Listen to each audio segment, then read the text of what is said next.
Halo semuanya, perkenalkan saya Putu Ayutia Kurnia Putri dari program studi Sarjana Ekonomi, Fakultas Ekonomi dan Bisnis Universitas Udayana. Jadi di video kali ini, kita akan membahas terkait dengan topik cloud computing. Mungkin kalian nggak ada yang tahu apa sih sebenarnya cloud computing itu?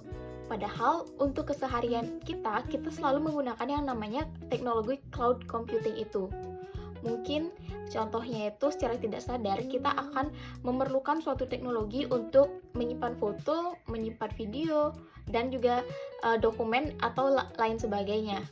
Nah, satu teknologi itulah yang kita sebut dengan namanya cloud computing. Jadi, secara sederhananya, itu satu cara atau teknologi terbaru yang kita gunakan. Jadi, nggak perlu tuh yang namanya kita memerlukan komputer yang canggih banget. Kita hanya perlu menggunakan server dan terhubung dengan yang namanya internet. Jadi, kita dapat mengakses dari cloud computing yang di dalamnya termuat video-video, foto, dan dokumen itu dimanapun dan kapanpun saat kita memerlukannya. Nah, konsep ini tuh sebenarnya udah ada sejak puluhan tahun yang lalu, dimana kalau orang-orang dulu itu berbagi data itu menggunakan komputer yang masih besar dan sangat sulit untuk mengaksesnya. Sedangkan sekarang seiring dengan berjalannya waktu, sudah ada internet dan teknologi yang semakin canggih.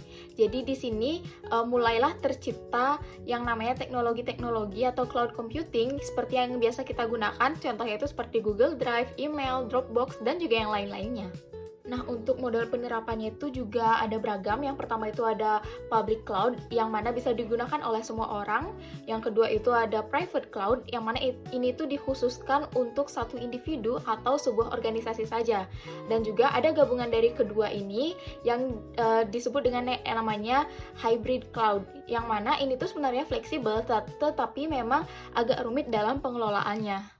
Jadi dapat kita simpulkan bahwa manfaat dari adanya cloud computing ini memang sangat beragam. Salah satunya yaitu mungkin dapat mengefisiensikan waktu dan juga biaya.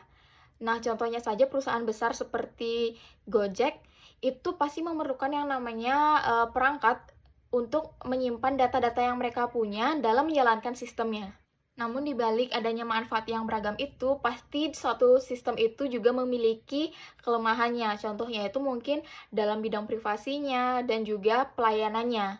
Yang mana semua ini pasti selalu diperlukan perbaikan-perbaikan untuk dapat berjalan lancar ke depannya. Nah, sekian video terkait dengan topik cloud computing. Semoga ke depannya kita dapat menggunakan sistem ini dengan baik dan mampu menjaga privasi dari data-data yang kita miliki.